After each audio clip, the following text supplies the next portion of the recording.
2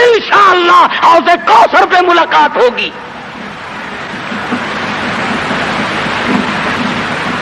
3 آدمی 1.5-2 لاکھ کے مقابلے میں ٹکرا گئے. یہ نہ سوچا کہ ہوگا کیا. حضرت خالد بن ولید رضی اللہ تعالیٰ عنہ اور 2 ساتھی اور تمام کافروں کی فوج میں گھر گئے. جنگ شروع ہو گئی. ابو عبیدہ بن جراح رضی اللہ تعالیٰ عنہ کے خام میں مدنی کریم صلی اللہ علیہ وسلم تشریف لائے. فرمایا ابو عبیدہ تو سویا ہوا ہے, میرا خالد گھیرے میں آ گیا. گھبرا کے اٹھے, شور مچایا, لوگوں جلدی کرو پہنچو, خالد گھیرے میں ہے.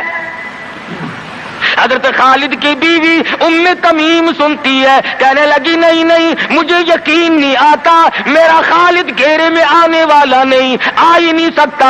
گھر میں کھڑی ہو کر چاروں طرف نظر مارتی ہے, دیکھتی کیا ہے, وہ ٹوپی جس میں امام الانبیاء محبوب کبریا حضرت محمد مصطفیٰ صلی اللہ تعالی علیہ وسلم کے منہ مبارک رکھے ہوئے تھے, وہ بھول آئے. ام تمیم کہتی ہے خالد تو ضرور گھیرے میں آ گیا, تیری ٹوپی یہاں رہ گئی.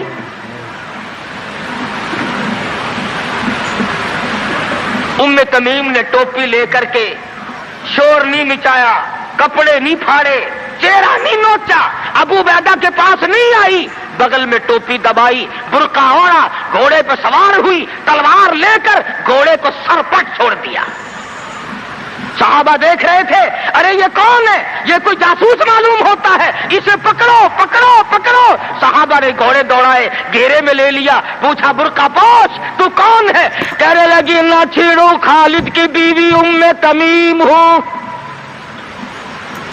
تو کہاں چلی ہے, کہنے لگی میرا خالد گھیرے میں آ گیا, ٹوپی گھر پہ بھول گیا, وہ پہنچانے چلی ہوں, ہمیں دے دے ہم پہنچا دیں گے, تو عورت ذات ہے. کہنے لگی خالد کی جو قدر میں جانوں تم نہیں جانتے,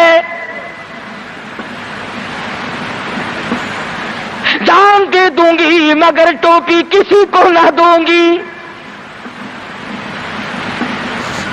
نکل پڑی, آ کے دیکھا تلواریں چل رہی ہیں, گاجر مولی کی طرح آدمی کٹ رہے ہیں, حضرت خالد بن ولید بیچ میں ہے. ام تمیم نے تلوار نکال کر چلانی شروع کر دی, گاجر کی طرح لوگوں کو کاٹ مارا.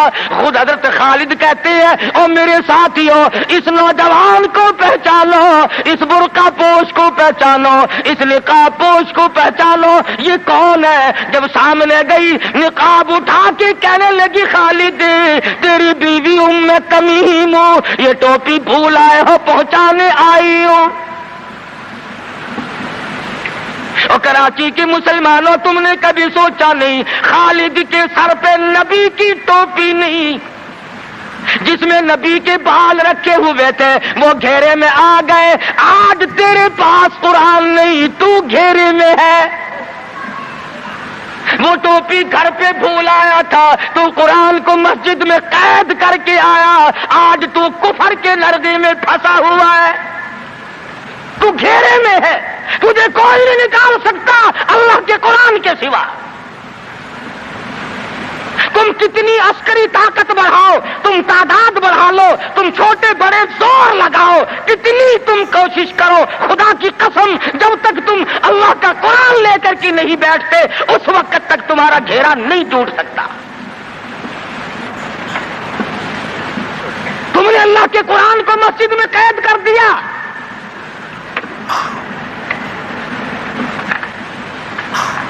نہ اس کو عوام صدر میں جگہ دی, نہ مارکیٹ میں جگہ دی, نہ محلے میں جگہ دی, نہ برادری میں جگہ دی, نہ خاندان میں کوئی جگہ دی. تمام کو اکٹھا کر لو گے, اللہ کے قرآن کو پوچھنے والا کوئی نہیں. کون پوچھے. حضرت خالد تو صرف ٹوپی بھول کر آئے تھے, ہم نے قرآن ہی بھلا دیا, نبی کی سیرت کا آئینہ بھلا دیا. خدا کی قسم نبی نے امانت تمہارے سے برد کی ہے. میدان حشر برپا ہوگا اور اللہ کا پیغمبر کھڑا ہو کر تم سے مطالبہ کرے گا, لاؤ میری امانت کہاں ہے.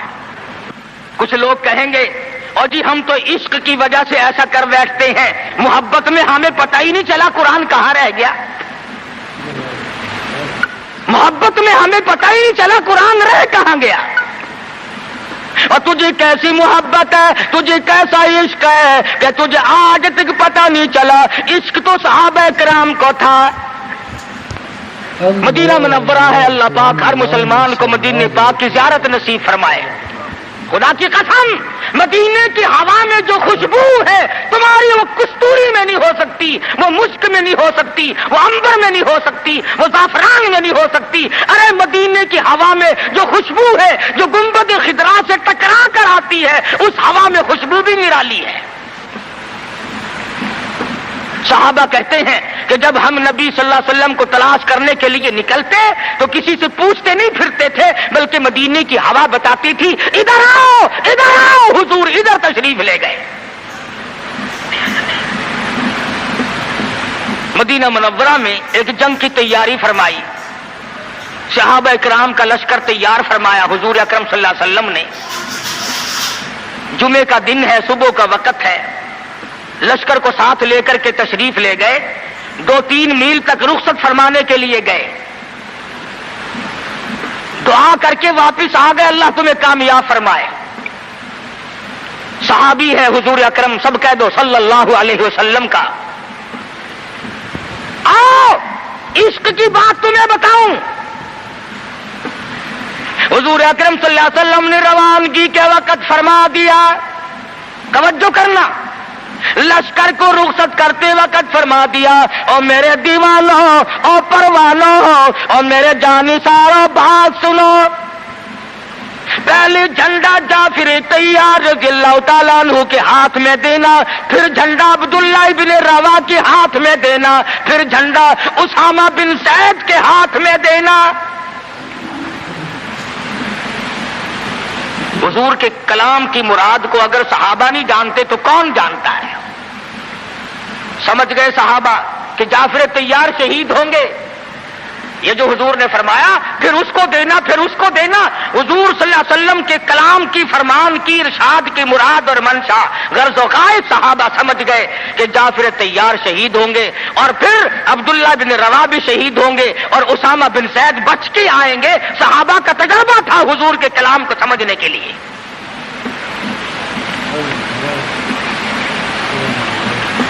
عبداللہ ابن روا رضی اللہ تعالی عنہ نے سوچا کہ تسلی تو میری ہو گئی کہ میں شہید ہوں گا, اس جنگ میں واپس نہیں آؤں گا, مگر چلو جمعے کا دن ہے, سواری میری بڑی تیز ہے, میں آخری جمعہ سرکار دو عالم صلی اللہ علیہ وسلم کے پیچھے کیوں نہ پڑھوں, اور جمعہ پڑھ کے جاؤں گا, ایک مرتبہ اور اپنے آقا کا دیدار کروں گا.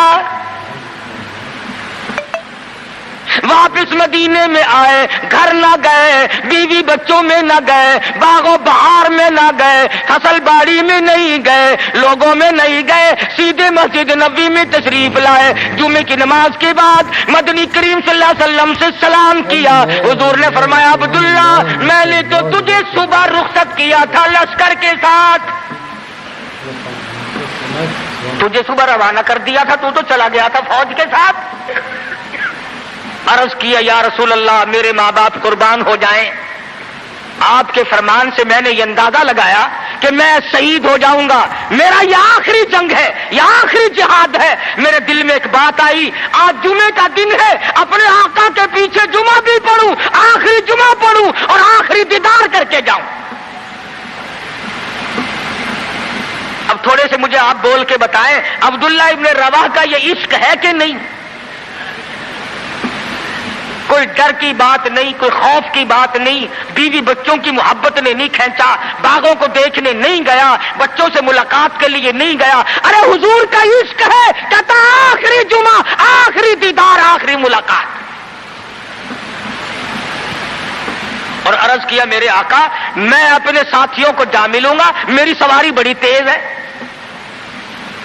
امام الانبیاء محبوب کبریا حضرت محمد مصطفیٰ صلی اللہ علیہ وسلم کا چہرے انور سرخ ہو گیا. فرمایا عبداللہ تو ساتھیوں کو نہیں مل سکتا جب تیرے ساتھی جنت میں جائیں گے 500 سال بعد میں بہشت میں جا سکے گا.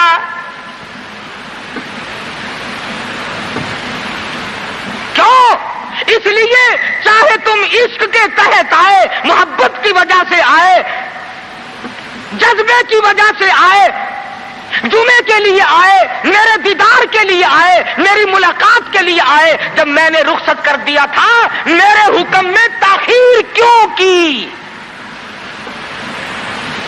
پتا چلا عشق بھی وہ مقبول ہے جو حضور کی غلامی کے اندر ہو.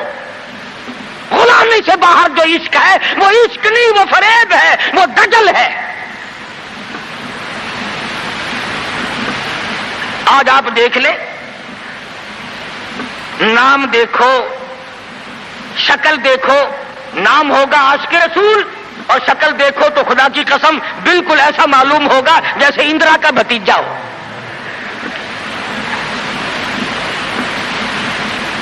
پہچان نہیں سکے گا آدمی. کیا کر سکتا ہے آدمی شکل میں؟ صورت نہیں, سیرت نہیں, لباس نہیں, اخلاق نہیں, کردار نہیں, تمام چیزوں کا تختہ نکال کے رکھ دیا ہے. اور آج قوم اسی وجہ سے مصیبتوں سے دوچار ہے, وہ نرغے میں پھنسی ہوئی ہے, وہ نکل نہیں سکتی, وہ سہارا ڈھونڈ رہی ہے مادی قوت کا. حضور ناراض ہو گئے صلی اللہ علیہ وسلم. صحابی کہتے ہیں میں چاہتا تھا زمین پھٹ جائے, مجھے لقمہ بنا کر نگل جائے. صحابی کہتا ہے مجھے زندگی تلخ لگنے لگی, ہائے میرے آقا مجھ سے ناراض کیوں ہو گئے. عبداللہ بن روا تشریف لے گئے, گھر پھر بھی نہیں گئے, بال بچوں میں پھر بھی نہ گئے, اور جا کر کے جہاد میں شریک ہو گئے. 3 دن گزر گئے, کوئی چیز حلق میں نہ گئی, کمر سیدھی نہیں ہو سکتی تھی, جنگ سخت تھا, لڑائی شدید تھی, تلواریں چل رہی تھی. عبداللہ بن روا فرماتے ہیں مجھے بھوک لگی, سیدھا کھڑا نہیں ہو سکتا تھا. مجھے یاد آیا میرے تھیلے میں گوشت کے خشک ٹکڑے موجود ہیں, میں ان کو منہ میں لے کر ذرا چوسنے لگا. مجھے مدینے کا باغ یاد آیا, مجھے بیوی یاد آئی, مجھے اولاد یاد آئی. نبی کے دیوانے کا طرز زندگی دیکھ. صحابی کہتا ہے میں نے انگلی حلق میں ڈال کر وہ بوٹی باہر نکال دی. کہا اچھا میں تجھے کچھ کھانے کے لیے دینے لگا ہوں تو یہاں بیٹھ کر گھر یاد آیا. کھڑے ہو گئے اور فرمانے لگی اور میری بیوی اور تمہیں طلاق ہو, اور میرے باغ بہار جاؤ, اسلام کے لیے وقف ہو تم آج کے بعد.